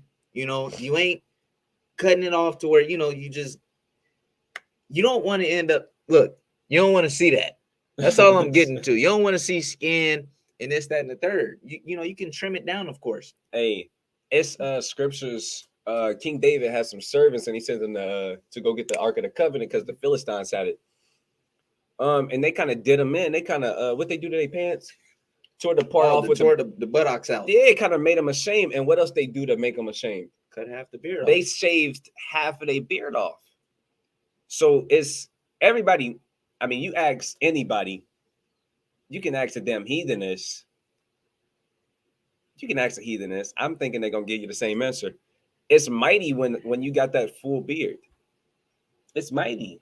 I mean, I don't know what your profession is or what you're doing. It might be a little too much, or you eat the damn chicken wing and it's all in there. Look, bro, you got to deal with it. I'm just kidding, bro. But you know, I'm just trying to persuade you to just keep it, bro. It looked flush. It actually, yeah, it does. It looks way more manly. I mean, you a lion. I ask people this all the time. Would you rather fight a grown man with a beard or a grown man without a beard? I'm going for the nigga without the beard. He looked more dangerous. Like, damn, he don't care. This might be David through the spirit. I don't know who this is. Hey, they tell you a man with that all white beard, that's wisdom. God. That brother's seasoned. Sanctify God in your hearts. That one right there. This one? A little lower. Lower. Oh, wait. Okay, no, that's not a question. I think he asked. Oh, that's just a scripture, 1 Corinthians 3:16. Kazak asked, what is faith? Up earlier. It's up. My eyes bad. You just gonna have to right here? Yeah. Okay. All right. All right, let's read it. It says, faith? Hear, see, speak, do. Superpowers, feel the power running through our vessel. That equals senses in the spirit equals faith. I want to hear your breakdown of faith. What is faith? All right, I'm going to pull you up a precept. Dude. Okay. Hebrews 11:1. Now faith is the substance of things hoped for, the evidence of things not seen. And when you read Hebrews 11, it's going through a bunch of things that men had faith in that they didn't see. They didn't. It wasn't tangible at that time. One of them that we like going to is Hebrews 11:7.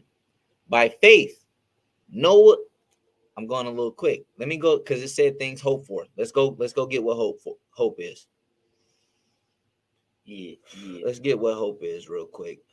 Let me see. I think it's in this chapter. Yeah. Cool. Romans 8:24. For we are saved by hope, but hope that is seen is not hope. For what a man seeth, why doth he yet hope for? But if we hope for that we see not, then do we with patience wait for it. So all this is saying is you can't hope in something that you can see and that's already there, that's already tangible, that you already have. I can't hope for my iPhone. I already got it. I can hope for Christ to return. I haven't seen that. I can hope for the kingdom to be here. I haven't seen that. I haven't seen us in rulership yet. My faith is in that. That's where my faith at. My faith is in Christ. My faith is in the Most High. I haven't seen that. Through the Spirit, we see them through the scriptures, but I haven't. This is just a book. This is just a book. But let's get some things that men haven't seen, yet they hoped. Hebrews 11. I didn't want 4. I wanted Noah. That's Abraham. Okay, cool. Hebrews 11:7. By faith, Noah, being warned of God of things not seen as yet, moved with fear, prepared an ark to the saving of his house, by the which he condemned the world, and became heir of righteousness, which is by faith. Okay, let's go to Genesis chapter 2. What was that thing that wasn't seen yet? Ah, man, it's getting weird. 2 and 6. Kind. I ain't seen this in a minute. This is Genesis chapter 2 and verse 6.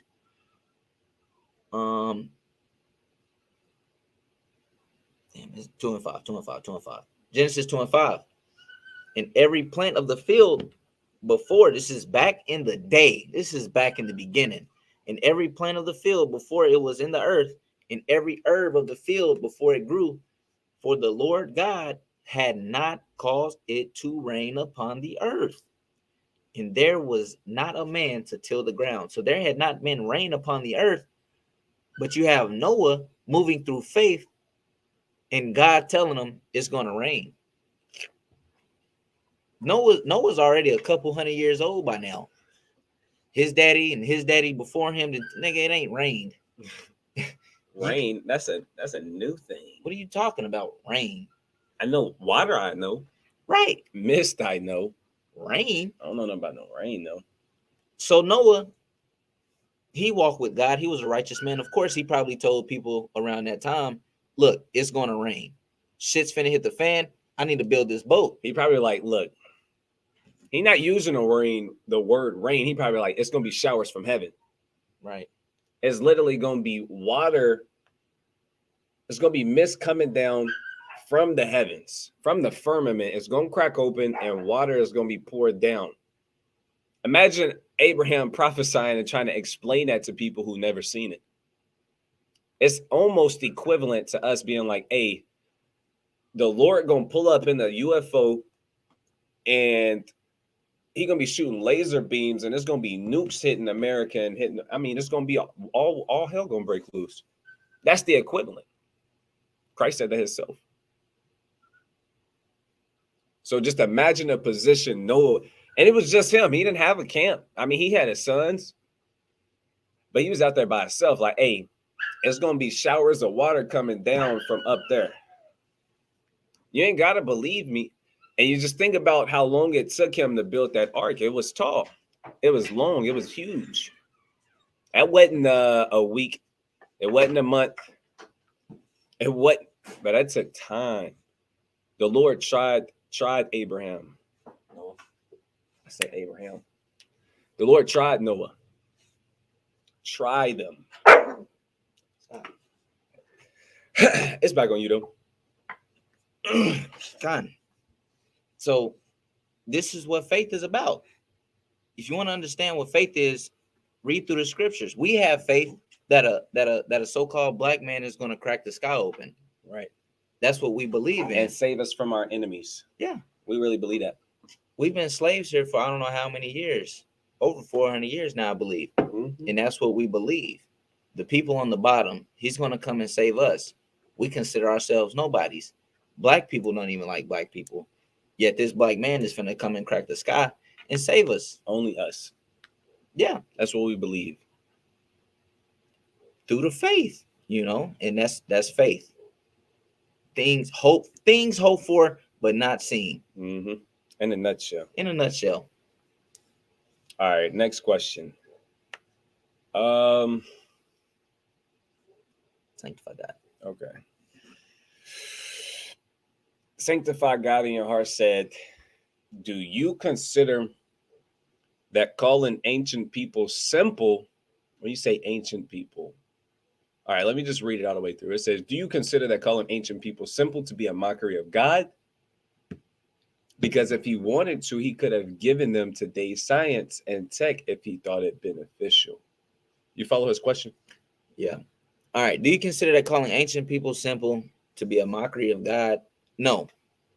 They actually weren't simple. If you look up Aztec city of water, they actually built a city on water. Back then, they still have buildings that can stand up through time. That's still been here. And we don't even have roads that can handle one winter.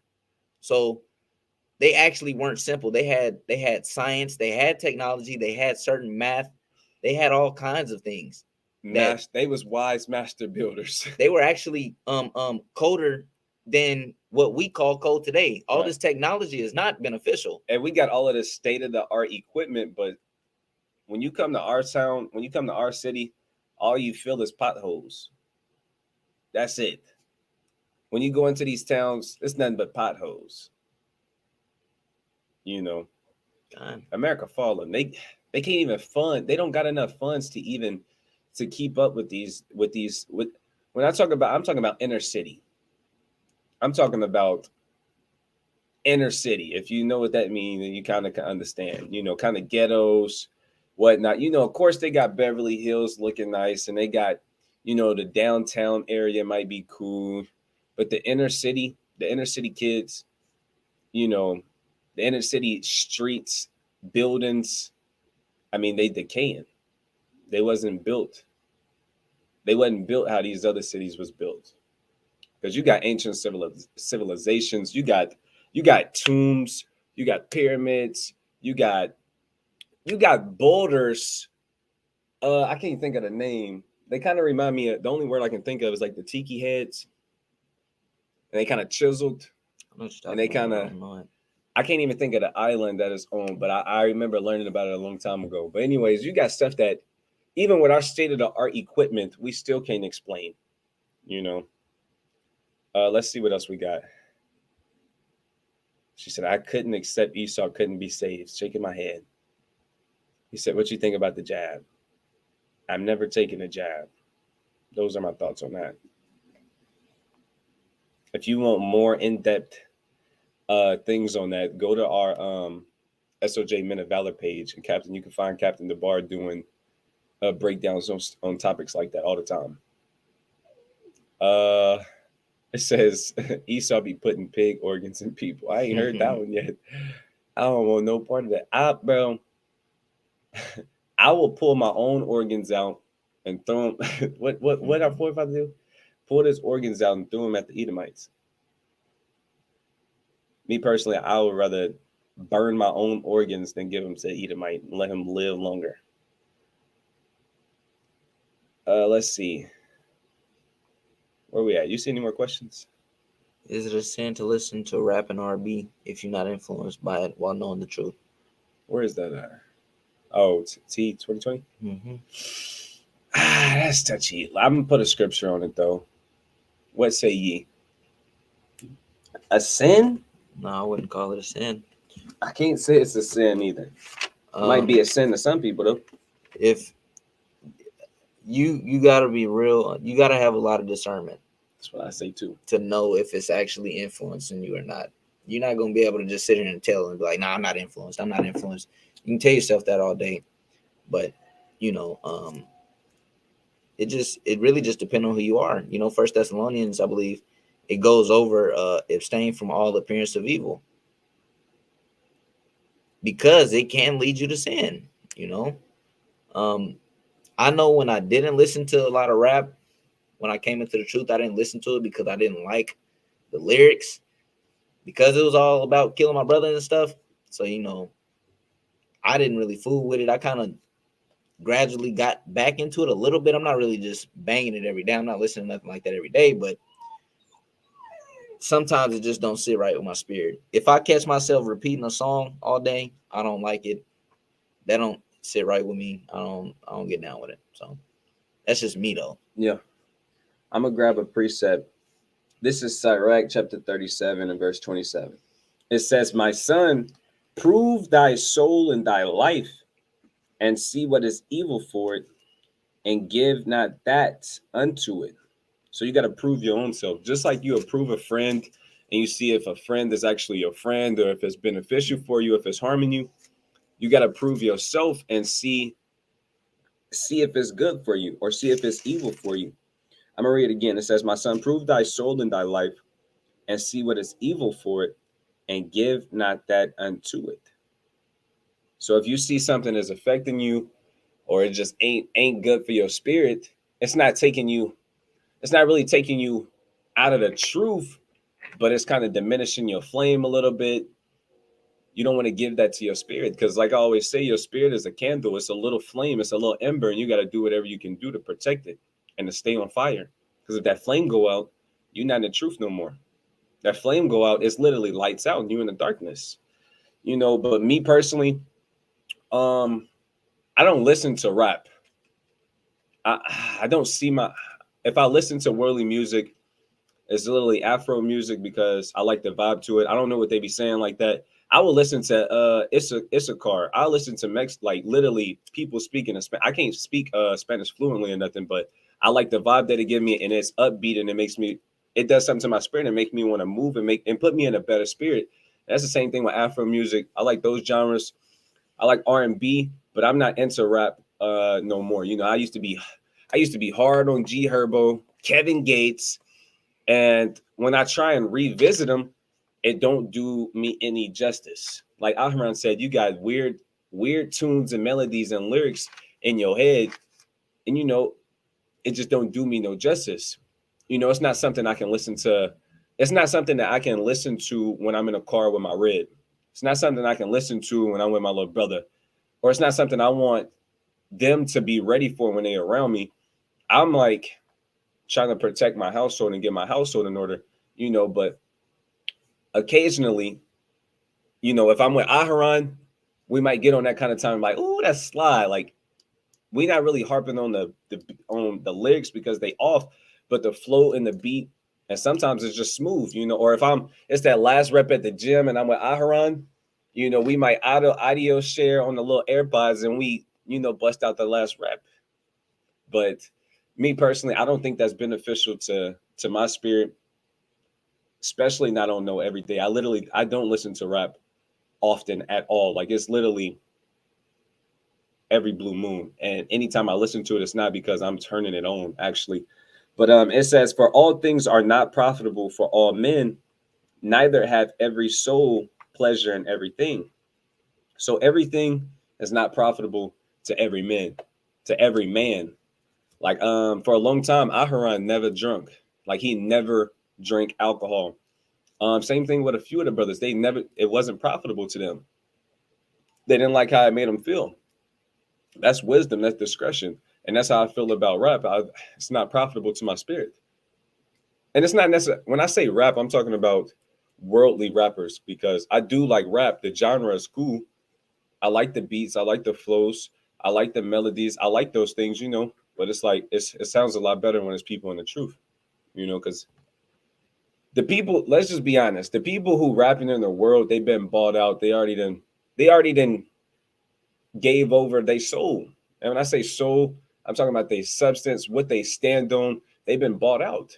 They under big label and record deals where they gotta talk and promote wicked and evil things. And that's what got a hold of our people, the minds of our young, intelligent brothers who really could be mighty brothers in this truth, be mighty servants for the Most High God, for Yahweh Shai. Their minds is all corrupted because all they listen to is NBA Youngboy. You know, that's all they listen to, and that literally becomes their reality. And they want to get the fanciest shoes, the fanciest cars, when even those rappers don't really live like that. They literally chasing after a dream. Hey, Sirach chapter 34 talk about when brothers chasing after a dream. It's like you chasing after the wind. You're trying to catch a shadow. And I'm not big on anything in that nature. Like I'm dealing with reality and what's real. You know, I'm dealing with the truth because the truth is always strong. It's on you. Scroll down. Let's see. Sanctify right there. Wisdom of Solomon. Okay. He said, Wisdom of Solomon 17, chapter 17, 12 through 13. What does this mean? I'm going to go into it in the GNT because it's worded a little bit different. A little bit better for me to understand, I believe. I'm reading in King James too, though. When you're going over this chapter 17, you got to know the context of what's going on. This is us back in Egypt. Solomon is speaking on us back in Egypt. And it's going over how the Egyptians, how this great fear fell upon them. I'm going to read it in the King James, then I'm going to go to the JNT. Wisdom of Solomon 17 and 12.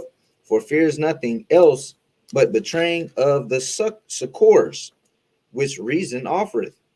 And the expectation from within being less, counteth the ignorance more than the cause which bringeth the torment.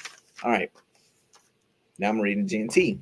Fear is nothing but the failure to use the help that reason gives. Succor is help. It's another word for help. Fear is nothing but the failure to use the help that reason gives. When you lack the confidence to rely on reason, you give in to the fears caused by ignorance. So this is basically just going over fear is nothing. Fear is nothing. When you actually have reason, when you have understanding. A lot of the times, one of the greatest so-called fears or a sect of fear is worrying. You worry about tomorrow. You fear what tomorrow is going to bring. You fear you're going to get fired. You fear you're not going to be able to pay rent. This, that, and the third. You're making all these situations and simulations up in your head, and you're overthinking when you can just use reason. I shouldn't be worried about this. Me worrying or me fearing is not going to help anything. This isn't going to help. So you have to deal with reason. How can I get myself out of this situation? Okay, I can take this route. Boom, boom, boom. You can slow down. You can breathe. You can have faith. But it says, verse 13, when you lack the confidence to rely on reason, you give in to the fears caused by ignorance. When you lack the confidence to rely on reason, well, no, I'm too weak to do that. Well, no, I can't do that.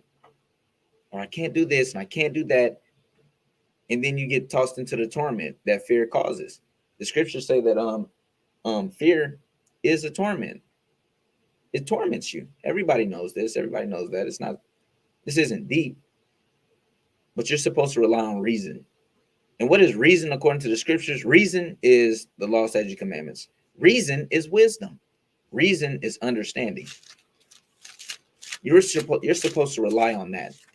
When I have a daily problem, guess where I go? I go to Proverbs, or I go to Sirach, or I go to Psalms to figure out how do I get through these certain trying times or tribulations or anything that I'm dealing with in life, rather than worrying. You got something? You're reading that Isaiah, ain't you? I'm actually in Ezekiel 27. Oh. I seen Obadiah, Asher, Israel. Let's see. You done with your point? Yeah. Okay. Isaiah. So like it, did it click? 23 and 15 through 18. So if I have the answer, I'll answer. If not, I'm gonna put my hand over my mouth. I can tell you, I know some things about Tyrus or Tyree, but I can't tell you exactly what Isaiah 25 precisely is going into when it goes basically the 15th through the 18th verses. I can't go in detail. I probably can't give you that breakdown. I'm gonna look more into it. I can tell you what I do know about Tyree and Sidon is they was like America through the spirit.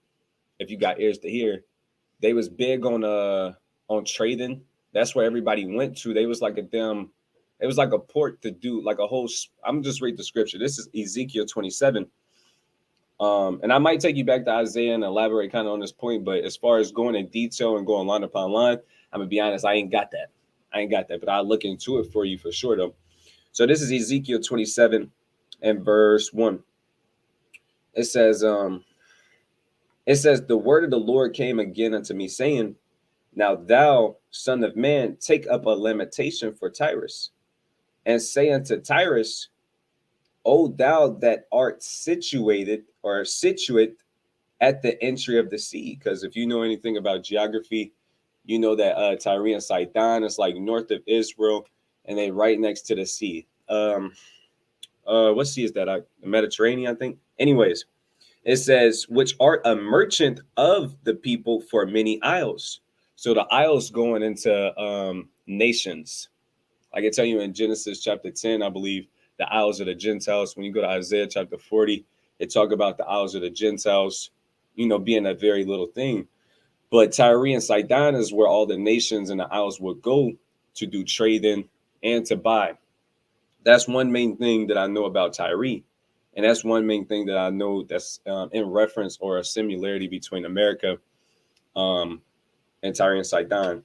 It says, O thou that thou art situate at the entry of the sea, which art a merchant of the people for many isles. Thus said the Lord God of Tyrus, thou hast said, I am perfect. I am of perfect beauty. Thy borders are in the midst of the seas. Thy builders have perfected thy beauty. And I know that they was known for their work and what they was doing. Even Solomon, he went to the king of Tyre and Sidon, I believe, to help to get workers and craftsmen and certain things that we needed to build the temple that Solomon built up, But Move. Get. Like I said, I gotta look into it so I can throw precepts on it and give you a edifying breakdown. You got something you want to add to that? Mm-mm. All right, Khan. So Salakia, man, I wish I could do a little bit more, but it is another.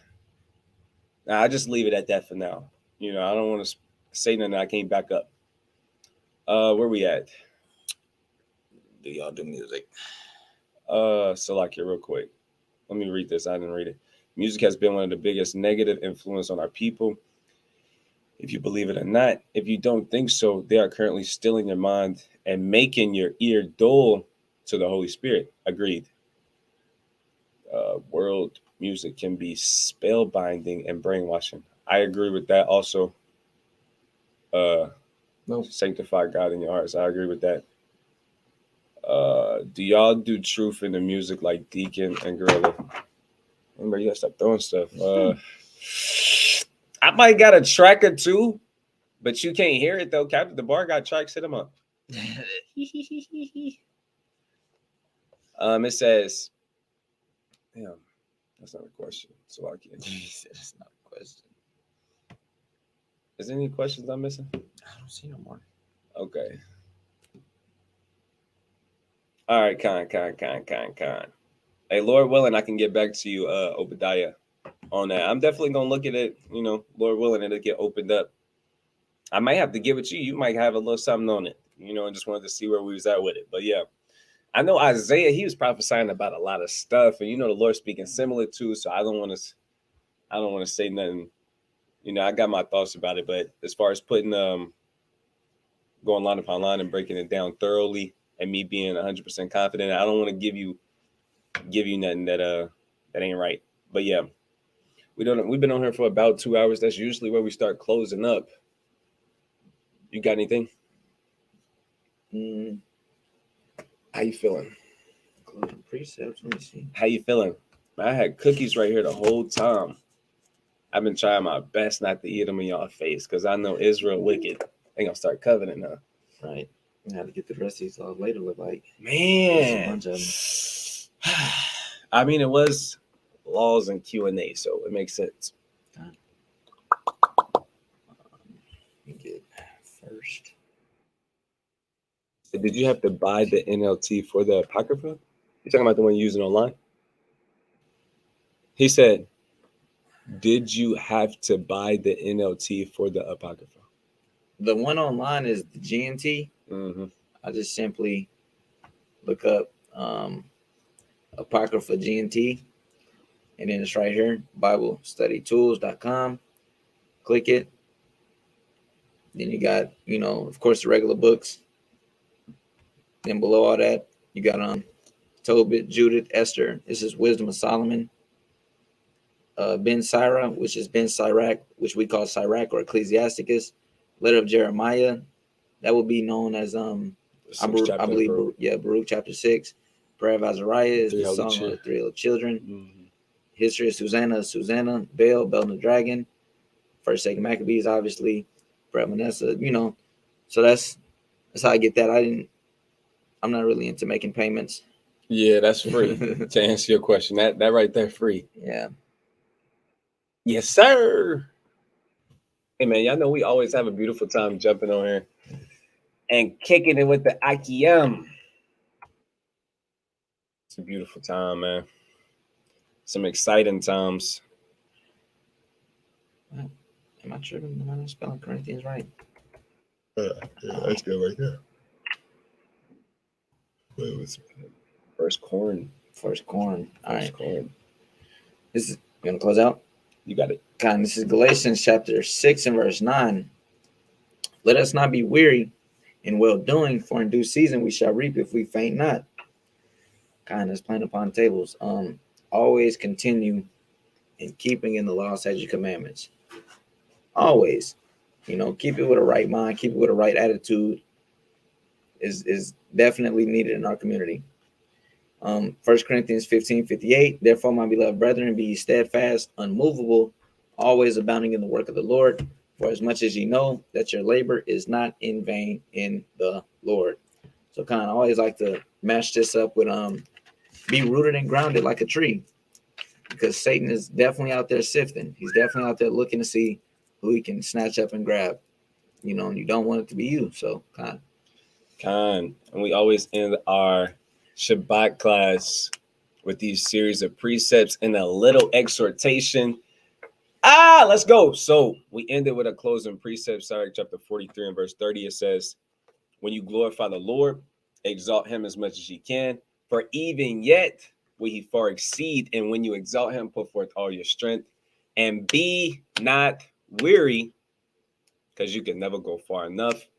And with that, we're going to give all praises, honor, and glory to the Most High God, Yahweh, Ba'ashem, Hamashiach, Yahweh Shah. Like General Hezekiah always say, never forget, death to America. Shalom. Shalom.